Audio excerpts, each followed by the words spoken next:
No nosso último encontro, nós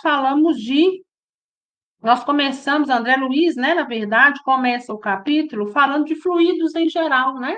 Nós citamos aqui, para que a gente pudesse entender, o fluido cósmico universal, que é toda essa energia. Podemos chamar esse fluido cósmico universal também de Deus, causa primária de todas as coisas, né? Perfeitamente. Mas André Luiz vem dizendo, né, vem falando aí do fluido, que ele usa a palavra mentação, né, que é a gente utilizar a mente para criar. Quando a gente pensa, a gente cria, né? Pensamento modela, pensamento plasma, né? No sentido espiritual. E cria também, mesmo que dentro da nossa mente. Quantos de nós, às vezes, pensa numa coisa, né? Ou pensa num fato que aconteceu, vai lá longe, né? E cria toda aquela cena novamente, né? Então, por quê? Porque o pensamento, porque esse fluido, né, que a gente tem, a gente consegue ter, né, essa criação, e ele usa a palavra reflexão, que ao mesmo momento que a gente pensa e cria, a nossa mente também faz essa reflexão no sentido de ideia de nós mesmos, né? Refletir primeiramente sobre nós. Mas André Luiz vem mais abaixo falando do fluido vivo, né? E dizendo para nós que o fluido vivo nada mais do que é esse pensamento contínuo. Esse pensamento contínuo que, quando nós estamos fora do corpo físico, ele é capaz de nos estruturar, de nos manter equilibrados, para que a gente possa, então, continuar ali livre, né? Mesmo que livre da matéria, a gente tem a estrutura para poder permanecer do outro lado, diferente dos animais que não têm esse pensamento contínuo e, por isso, entra em uma determinada letargia, né? Com as exceções, nós já falamos daqueles que são usados para o trabalho, né? E André Luiz vem mais embaixo, e ele fala também, né, que esse nosso fluido é o nosso próprio pensamento contínuo, né? E ele depois ele vem nos falar da vida na espiritualidade, que a gente vai encontrar na espiritualidade, né? As mesmas leis de gravitação ao qual nós encontramos na Terra. Mais adiante, ele vai falar: olha, as esferas espirituais também são muito parecidas com a Terra. Assim como a Terra tem camadas, se estrutura em camadas, da mesma forma é o mundo espiritual, né? Então, quanto mais evoluído, mais é a camada está mais acima, quanto mais denso, né? Ali mais para baixo. E ele, a gente vai, nós paramos, né? E vamos continuar em centros encefálicos, né? O que são esses centros encefálicos? André Luiz vai nos dizer de centros encefálicos e nós vamos entender sobre isso como sendo pontos de força, pontos de equilíbrio, os chakras, né? Que a gente tem por todo o nosso corpo espiritual, corpo esse que está preso no nosso corpo físico, né? É lógico. Se despende, né? Se emancipa quando a gente dorme, mas esses pontos nós o carregamos conosco, né? Quando a gente desencarna, a gente vai embora também no corpo espiritual, levando esses pontos de equilíbrio, né?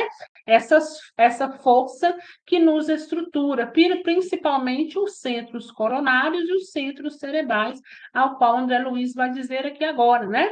Que um é o frontal e o outro acima da cabeça, né? A gente sabe que existe outros pontos, mas ele vai dizer aqui mais especificamente sobre esses dois. Então ele começa assim: é, pois, em novo plano, a dividir-se em variados setores de ação e de luta,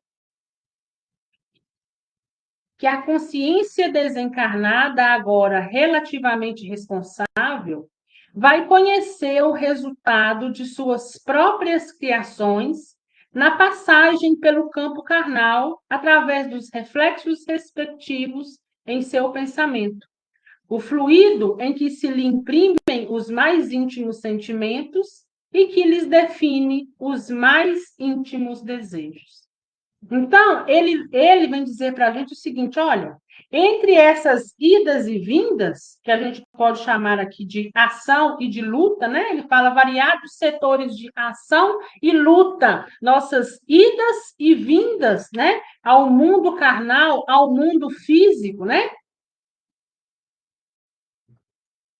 É que ele fala é que a consciência, na hora do desencarne, né, ela é responsável pelas próprias criações. Então, o que que André está dizendo para nós? Olha, tudo que nós pensamos, tudo que nós desejamos, tudo que nós sentimos, quando a gente desencarnar, nós vamos levar conosco esses sentimentos e vamos plasmar esses sentimentos lá na espiritualidade. É novo para nós? Também não, porque a gente sabe que a gente vai para um lugar onde a gente tem afinidade. Se eu desencarno levando comigo determinados sentimentos, a gente vai ver mais à frente, que existe quantidades e qualidades, né, dessas ideias e desses sentimentos. Se eu vou levando-os comigo, se eles são densos, eu plasmo um ambiente denso e automaticamente eu sou arremessado para esse ambiente denso. Se eu levo comigo ideias, qualidades, pensamentos, sentimentos, fluidos mais sutil, eu sou arremessado por um campo vibracional, uma dimensão positiva, né? Então, André dizendo para nós lá no final que o nosso pensamento é o fluido em que se lhe imprimem os mais íntimos sentimentos, né? Está lá dentro de nós os nossos íntimos desejos e ele nós vamos levar conosco. Então, a gente já sabe que a gente vai levar as nossas boas e más ações e vamos levar também os nossos bons e maus sentimentos, né? E aquele sentimento que a gente ainda não aprendeu a lidar, a gente começa a fazer o exercício, né? Ainda que seja difícil, a gente vai fazendo o exercício para que a gente possa tentar, pelo menos, né? Se sobressair lá na frente um pouquinho melhor, porque a gente sabe que para a gente chegar no ponto que nós estamos hoje, foram milhões e milhões de anos, né? A gente está vendo aí toda a trajetória do ser até chegar no estado hominal, e a gente sabe que existem outros estados à nossa frente, principalmente os angelicais, né? Mas a gente sabe que, às vezes, a gente caminha a passos de tartaruga. E, às vezes, a gente vem numa encarnação e ainda desperdiça, né? Joga fora. E aí, aquilo ali não adiantou de nada, tem que voltar, né? Ou se adiantou, adiantou muito pouco, né? Então, é um exercício que a gente vai fazendo nessas idas e vindas e tentando aprender e tentando ser aí um pouquinho melhor. Com a supervisão dos orientadores divinos, associaram-se-lhe no cérebro o centro coronário e o centro cerebral em movimento sincrônico de trabalho e sintonia. Então, o que ele está dizendo para nós? Olha, com a ajuda, né, com a supervisão desses orientadores divinos, né, que nada mais são do que os nossos irmãos espirituais que estão um pouco mais avançados que a gente, né, que estão aí nas cocriação, nas micro e macro, né, ajudando Jesus no leme de tudo. Então, o que que acontece? Com a ajuda deles, né, a gente associou no nosso cérebro o centro coronário e o centro cerebral, que são dois pontos de força, né? E todos os dois trabalham juntos. Por intermédio do primeiro, ou seja, por intermédio do centro coronário, a mente administra o seu veículo de exteriorização, utilizando-se a rigor do segundo, né? Que é o centro cerebral, que lhe recolhe os estímulos, transmitindo impulsos e avisos, ordens e sugestões mentais aos órgãos e tecidos, células e implementos do corpo, porque se expressa. Né? Então, ele vem dizer para nós aqui nada mais do que a função do centro coronário e do centro cerebral. E que função é essa, né? a função dele é garantir ao nosso espírito o domínio. Que domínio é esse? O domínio do nosso corpo físico e do nosso corpo espiritual. A grosso modo dizendo, para nos manter aí, é um dos principais pontos de equilíbrio que nos mantém, né? Faz com que a nossa estrutura física e espiritual não se desequilibre. E assim, com o centro cerebral, como o centro cerebral se representa no córtex encefálico por vários núcleos de comando, controlando sensações e impressões do mundo sensório, o centro coronário, através de todo um conjunto de núcleos do diencéfalo, né, que é uma parte central do cérebro, possui no tálamo, para onde confluem todas as vias aferentes à cortiça cerebral, com exceção da vida do olfato, que é a única via sensitiva de ligações corticais que não passa por ele, constitui vasto sistema de governança do espírito. Aí, nessa delicada rede de força, através dos núcleos intercalados nas vias aferentes, através do sistema talâmico, de projeção difusa, e dos núcleos parcialmente abordado pela ciência da Terra, né? E ela fala quais os da linha média que não se degeneram após a extirpação do córtex, segundo experiências conhecidas. Verte o pensamento ou fluido por uma secreção sutil, não do cérebro, mas da mente, né? Então, o que ele está dizendo aqui? Olha, esse fluido que existe no nosso pensamento, né? Esse fluido que vem com esse pensamento contínuo que nos estrutura, apesar de estarmos ligados no corpo físico, né? Ele não tem aí, né, a importância do nosso cérebro, mas esse fluido mental, ele não vem do cérebro, mas ele vem da mente. Né? E que pensa e que mente é essa? Esse fluido que nos estrutura, esse fluido que nos deixa em equilíbrio, esse fluido que quando a gente desencarnar, ele vai conseguir perfeitamente nos sustentar, plasmando através da mente e do pensamento, corpo idêntico ao da última encarnação, para que a gente possa então continuar o nosso segmento, o nosso desenvolvimento. Fluido que influencia primeiro, por intermédio de impulsos repetidos, toda a reação cortical e as zonas psicomatossensitivas, revitalizando e dirigindo todo o cosmo biológico para, em seguida, atendendo ao próprio continuismo do seu fluxo incessante, espalhar-se em torno do corpo físico, da individualidade consciente e responsável pelo tipo de qualidade e aplicação do fluido, organizando-lhe a psicosfera ou halo psíquico, qual ocorre com a chama de uma vela, que, em se valendo do combustível que a nutre, estabelece o campo em que se prevalece a influência. Então, ele está dizendo para a gente o seguinte, olha, os centros cerebrais, né, eles trabalham o quê? Juntos. E eles trabalham absorvendo todo esse fluido cósmico, né? Absorvendo toda essa energia que está em nossa volta, mas a partir da absorção dessa energia, o que ele faz, né? Ele transforma esse pensamento cósmico do geral em um subproduto nosso. Ou seja, ele pega essa energia do geral, né? E transforma numa coisa que a partir de nós refletimos, nós buscamos com o nosso pensamento esse que foi capaz de plasmar e estruturar.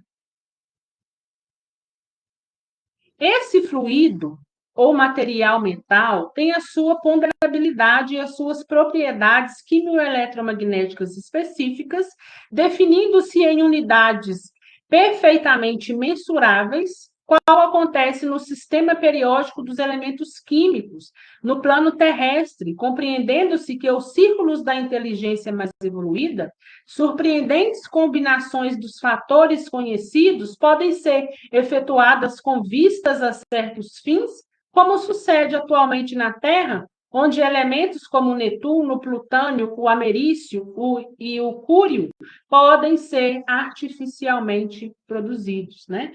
O que ele está dizendo para a gente aqui? Olha, cada pensamento nosso existe e tem uma característica. Essas características, né? Ele fala que elas são mensuráveis. A gente é capaz de medir, é capaz de saber a quantidade, o volume, né? Assim como a gente tem os elementos químicos numa tabela periódica, né? Então, esse nosso pensamento, aquilo que você exala, é perfeitamente possível de saber essa quantidade, de saber a qualidade, de ter combinações com um e outro, né?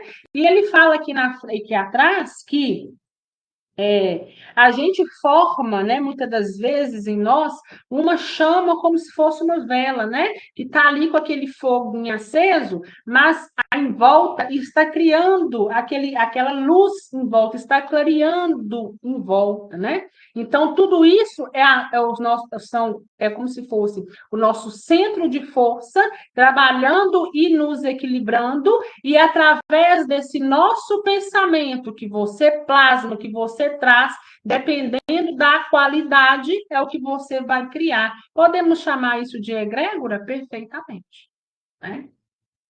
Então, depende da energia que você está, se encontra, o equilíbrio que você está e se encontra, é que vai definir o ambiente, a atmosfera ao qual você está ali inserido. E ele vem mais à frente falando sobre a reflexão das ideias, né? Então, a gente já sabe que ideias, ela é um ser, o quê? Organizado, né? Ideia é um ser organizado, por quê? Porque a gente já sabe que pensamento gera forma, né?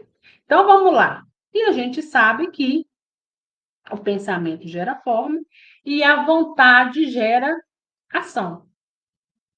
A partícula de pensamento, pois, como corpúsculo fluídico, tanto quanto o átomo, é uma unidade na essência, a subdividir-se, porém, em diversos tipos, conforme a quantidade, qualidade, comportamento e trajetória dos componentes que a integram.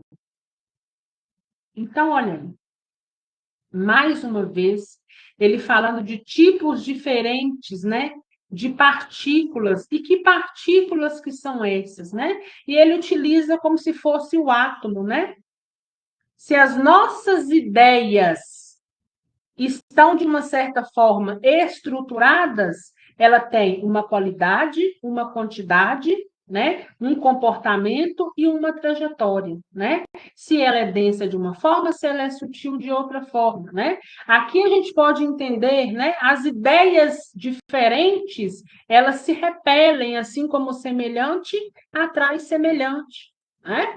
E é muito fácil da gente entender isso quando a gente está aí, né? Como ele fala aqui, reflexão das ideias, quer dizer também o ambiente do outro que convive com você vai dizer muito, né? Um exemplo é que quando duas pessoas encontram um estado vibracional parecido, elas tendem a estar mais juntas, a compactuar as ideias, a conversar, a fluir muito mais, né? Quando essa vibração começa a ser uma vibração diferente da sua, a gente tende ao quê? A distanciar, né? Porque aquela pessoa não está mais na mesma vibração que você, não pensa, não comunga das mesmas ideias, né?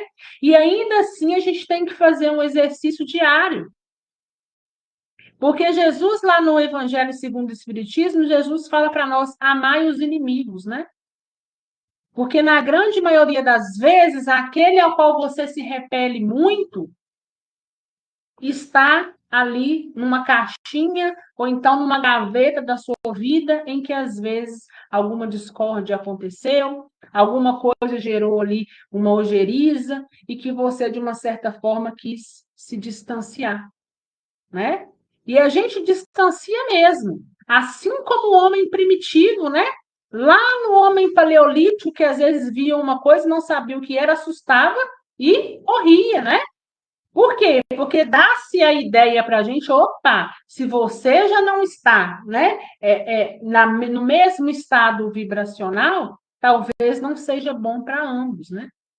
Isso não tem nada a ver com questão de pensamento e de ser da pessoa. Cada um é o que quiser, cada um faz da sua vida o que quiser, né? Nós temos o livre-arbítrio para isso. Mas fato é, existem pessoas que vibram muito negativamente. Embora nos faça uma moldura que lá no fundo você sabe que não tem nada a ver com a realidade, né? E aí a gente tende, quando você, como se diz, o santo não bate, né? Então ambos tendem a se repelir. As ideias é da mesma forma, né? Então o núcleo de amizade que a gente tem geralmente são parecidos, né? Embora ainda tenha algumas divergências, mas são divergências que você consegue sentar, conversar e, vamos dizer assim, digerir, engolir, né? Diferente daquele que você vê e já começa aquela repulsa, né? E ainda assim, a gente precisa fazer o exercício, né? O exercício de amar o inimigo para que nós possamos crescer enquanto indivíduo. Tarefa fácil? Não. Mas é uma tarefa que precisa ser exercida, ainda que nos doa, né? Porque a gente vai sendo talhado, a gente vai sendo moldado para a gente poder chegar onde a gente precisa chegar. Deixa eu ver onde eu parei. Tem que voltar porque eu não sei. E assim como o átomo é uma força viva e poderosa na própria contextura passiva, entretanto, diante da inteligência que a mobiliza para o bem ou para o mal, a partícula de pensamento, embora viva e poderosa na composição em que se derrama do espírito que a produz, é igualmente passiva perante o sentimento que lhe dá forma e natureza para o bem ou para o mal, convertendo-se por acumulação em fluido gravitante, né? Fluido que fica e volta, né? Como a chama da vela que ele disse, lembra? Ou libertar. E esse fluido gravitante geralmente é o fluido denso, ou o fluido libertador.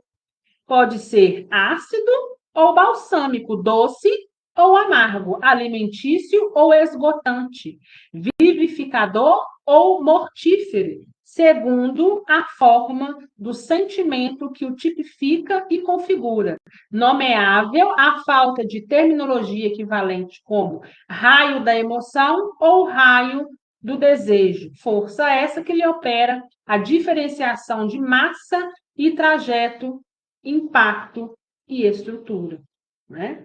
Então, a gente, mais uma vez aí, refletindo, né, aquilo que a gente carrega conosco. Tem pessoas que realmente são ácidas, tem pessoas que vêm como um bálsamo, né?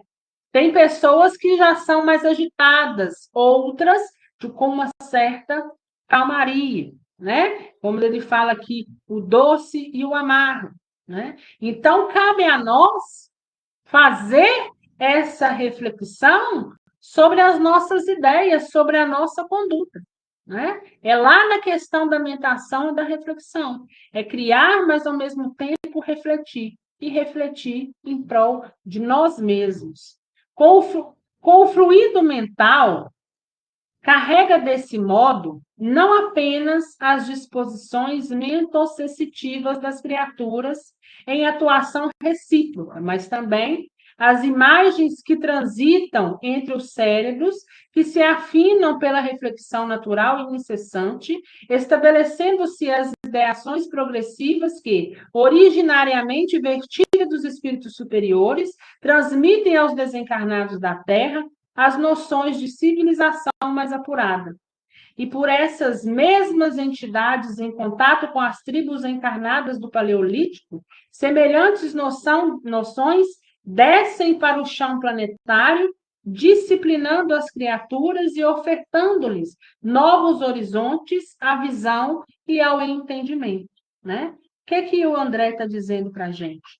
O que André vem dizer para a gente aqui, nesse parágrafo? Ele vem dizer o seguinte, olha, os espíritos superiores a nós, né? E assim vai sendo gradativamente, né?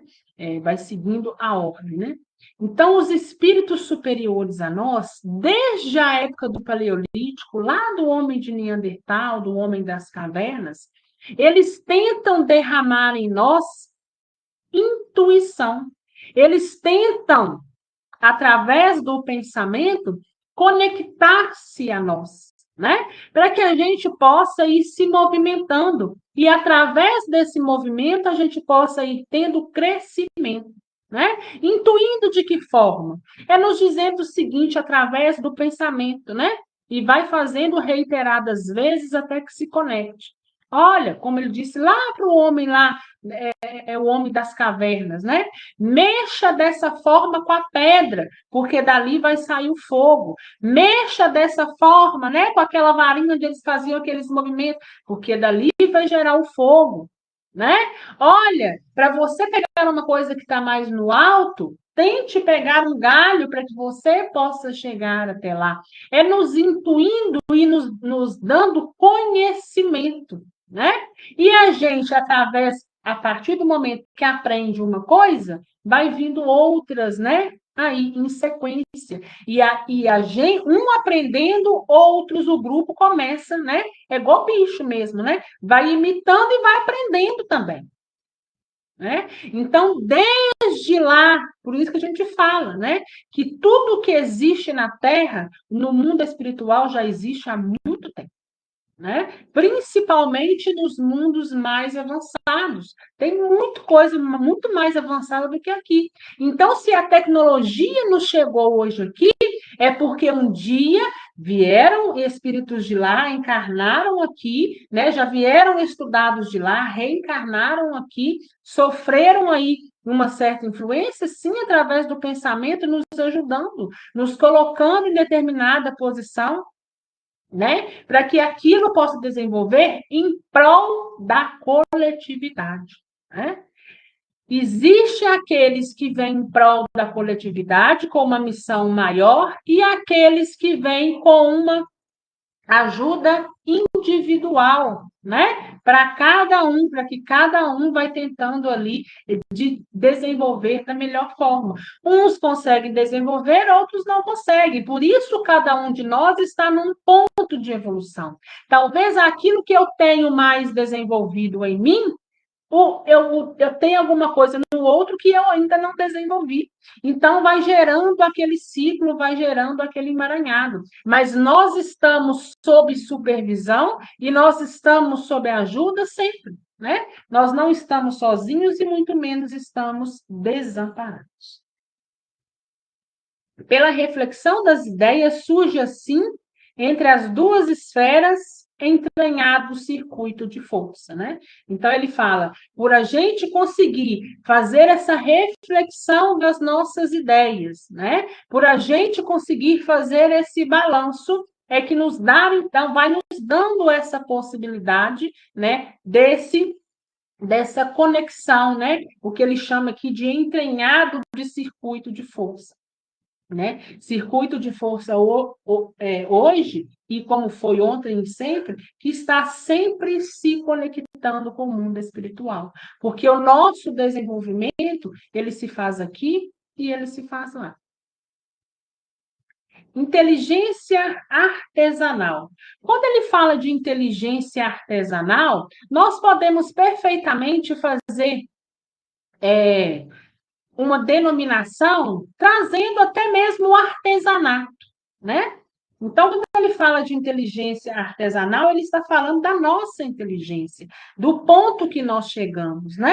E que foi tudo de uma forma artesanal. ponto a ponto, né? Quando a gente pega um artesanato para fazer, a gente não é cuidadoso naquilo que a gente está fazendo, né? A gente tem que olhar os detalhes para que possa sair ali com o máximo de perfeição que a gente conseguir, né? Da mesma forma, ele está dizendo aqui que essa inteligência que nós temos hoje, ela foi feita como se fosse à mão, moldando ponto a ponto e que muitas das vezes é demorado.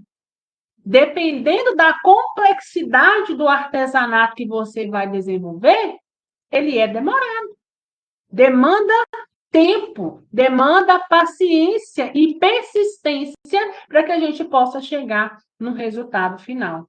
E ele começa assim: o plano físico é o berço da evolução que o plano extrafísico aprimora.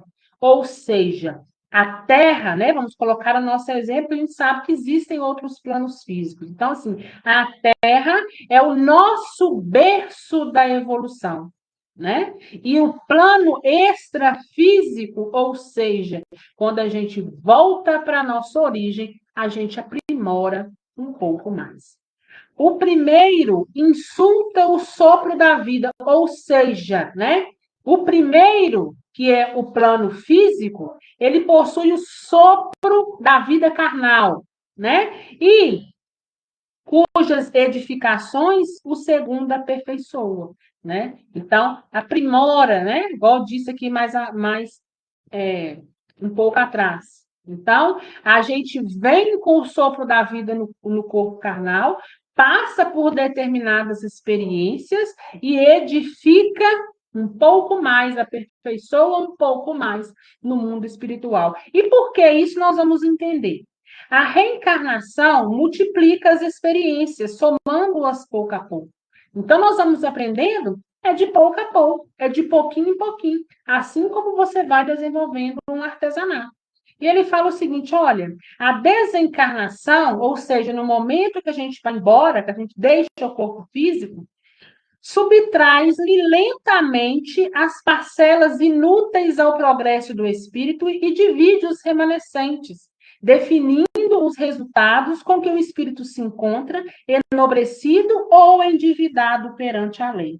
Então, quando eu disse a vocês que a gente ia entender, né, o porquê que um lugar aperfeiçoa, o porquê que essas múltiplas, né, experiências aí nos vai somando pouco a pouco, né, e a gente aprimora, a gente vem, vivencia, aprimora e volta para poder aprimorar. Por quê?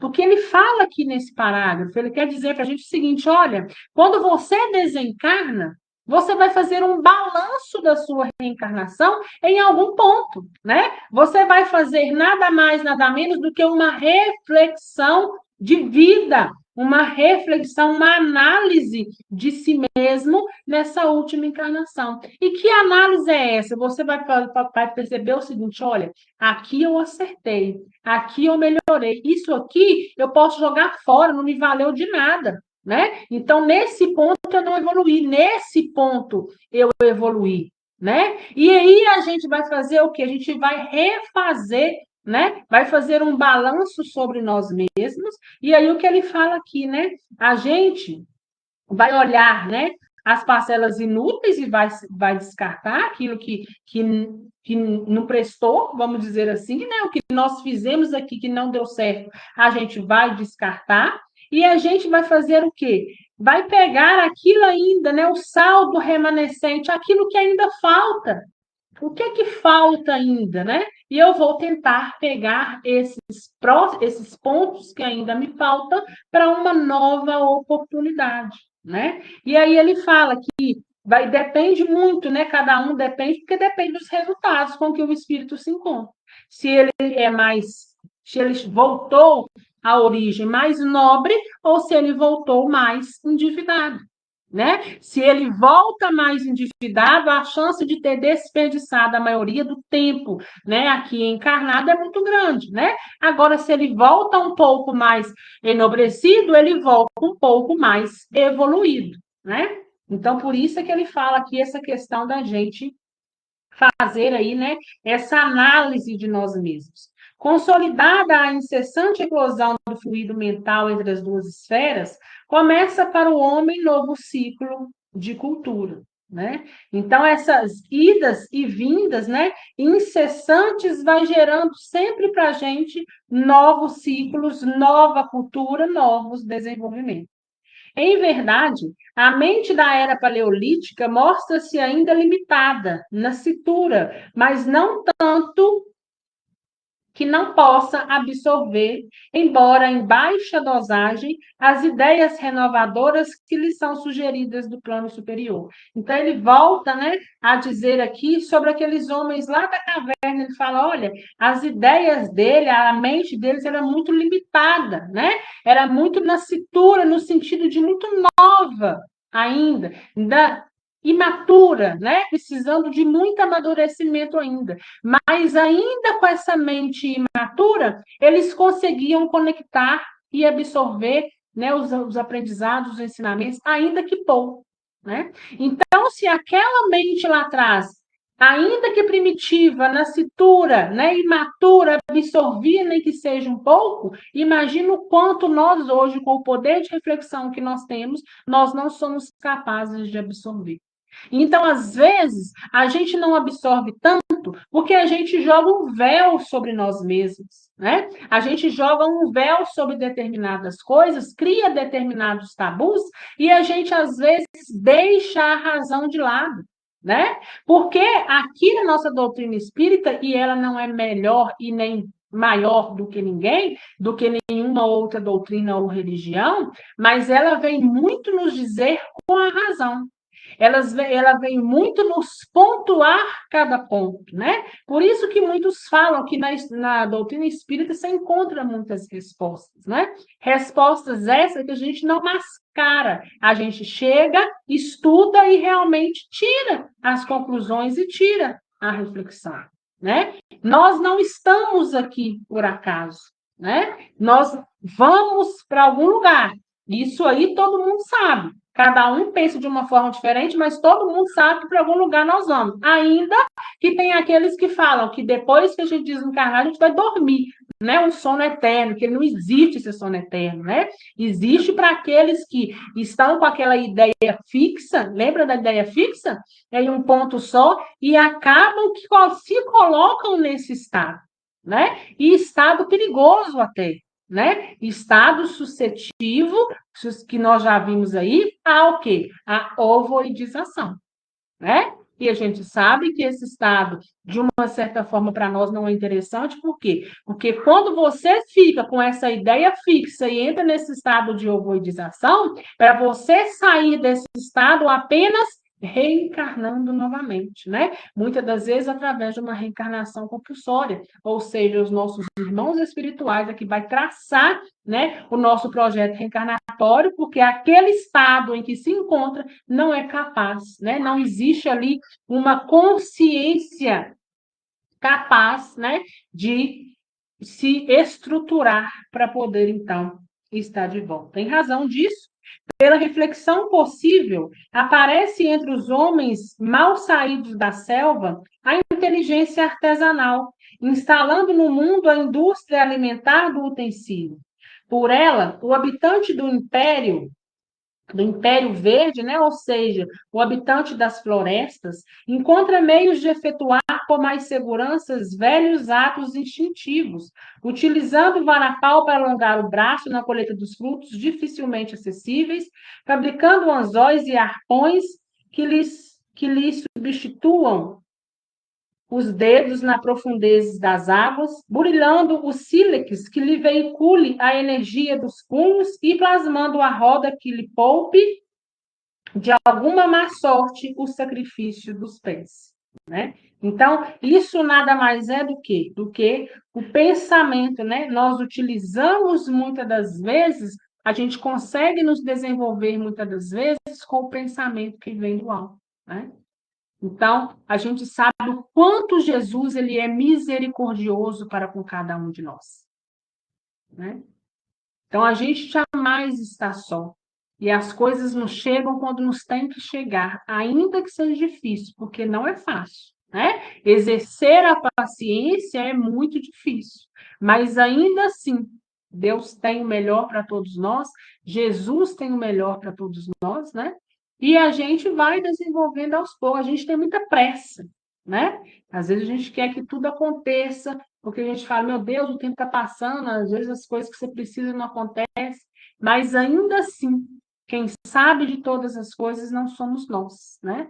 Porque nós, quando viemos para cá, nós passamos pelo corredor do esquecimento, né? Uma forma de misericórdia divina para que a gente pudesse ter um papel em branco, para que a gente não pudesse lembrar do outro com raiva, com rancor, com discórdia, né? Para que a gente pudesse olhar para o outro e ver o melhor do outro, e que através de uma palavrinha pequena chamada amor, né? Pelo outro, a gente aprendesse a nutrir esse amor, para quando a gente voltar e recobrar a nossa consciência, por mais mal que nos fizesse, o amor que a gente aprendeu a nutrir se perfaz aquelas questões negativas. Mais embaixo ele vem com plasma criador da mente.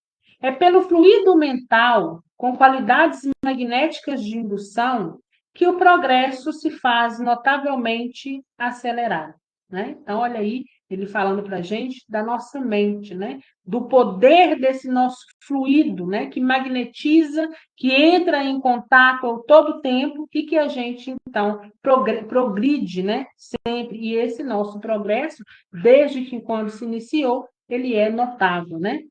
Pela troca dos pensamentos de cultura e beleza em dinâmica e expansão, os grandes princípios da religião e da ciência, da virtude e da educação, da indústria e da arte, descem das esferas sublimes e impressionam a mente do homem, traçando-lhes profunda renovação ao corpo espiritual, a refletir-se do veículo físico que gradativamente se acomoda a novos hábitos, né?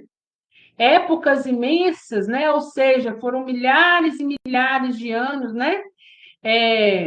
Despenderam, né? Foram gastos, vão ser gastos por esse princípio inteligente para edificar os prodígios da sensação e do automatismo, do instinto e da inteligência rudimentar. Entretanto, com a difusão do plasma criador e da mente, em circuitos contínuos, consolida-se a reflexão avançada entre o céu e a terra.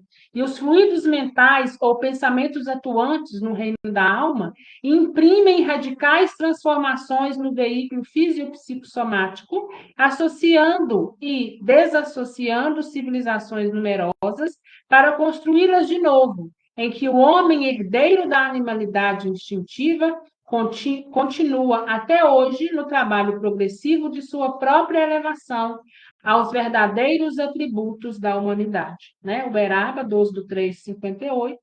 Então, o que ele vem dizer para a gente, né, nesse plasma, né, criador da mente, né?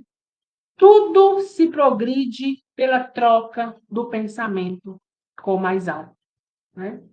E muitas coisas vai depender de quem? De nós, né? Vai depender do nosso desenvolvimento, né? Porque a gente sempre conversou sobre isso aqui. Quanto mais eu amplio o meu horizonte, quanto mais conhecimento eu vou tendo, quanto mais eu deixo a minha porta aberta para que coisas novas possam adentrar, mais suscetível ao crescimento eu estou, né? Mas a gente precisa, ao todo tempo, olhar para nós e vigiar, né? Esse meu crescimento, como que está sendo a minha trajetória? É crescimento positivo ou eu estou, de uma certa forma, permanecendo estagnado, né? Porque cada um de nós sabe a resposta. Cada um de nós entende, sabe perfeitamente a verdade que existe por trás de tudo. Porque a nossa trajetória é nós e nós mesmos. Nós viemos sozinhos e nós vamos embora sozinhos, com exceção de quem tem desencarne coletivo, né? Mas nós viemos embora, nós viemos sozinhos, nós vamos sozinhos. E o nosso desenvolvimento, a nossa trajetória, o nosso discernimento é sozinho, muitas das vezes, que eles vão se fazer. Nós vamos ter ajuda, mas somos nós que vamos necessitar aprender. Assim como aquele aluno que se iniciou lá no primário. Embora a professora esteja ali ensinando o ABCD, né? Ensinando como se faz o ar, pegando na mão muitas das vezes, mas é necessário que ele se desenvolva. E cada vez mais que a mente vai se abrindo, novos aprendizados vão chegando e eles vão desenvolvendo, vão dando cada dia mais um passo, avançando um pouco mais nessa questão da inteligência e do desenvolvimento. Da mesma forma, somos nós, enquanto espíritos e enquanto encarnados. Quando a gente veio para cá, nós tivemos a nossa missão toda traçada, né? Então, será que a gente está conseguindo fazer direito, né? A gente sabe que estar na carne não é fácil. Quando a gente está no mundo espiritual e olha da carne, a gente acha que vai ser uma maravilha, né? Quando a gente chega aqui, você fala, misericórdia, o que é isso, né? O negócio aqui virou foi uma baderna. Mas, ainda assim, a gente segura na mão de Jesus, a gente faz a pergunta, me aproxima ou me afasta de Deus? E muito cuidado, porque muitos vão se fazer essa pergunta e vão se sabotar. Porque muitas das vezes a conduta não condiz com a realidade. Ou então o que você acha que está fazendo, na verdade você está maquiando, né? E o maquiar te afasta de Jesus, né?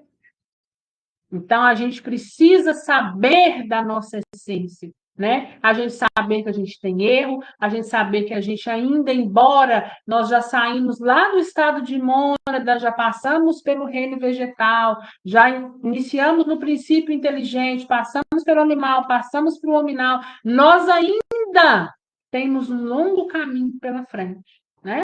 E nós ainda precisamos aprender muita coisa, mas cabe a nós a reflexão de nós mesmos, a reforma íntima, saber o nosso caminho, a estar aberto ao aprendizado, a estar aberto às coisas da vida e entender que tudo isso aqui é transitório, que tudo isso aqui vai passar.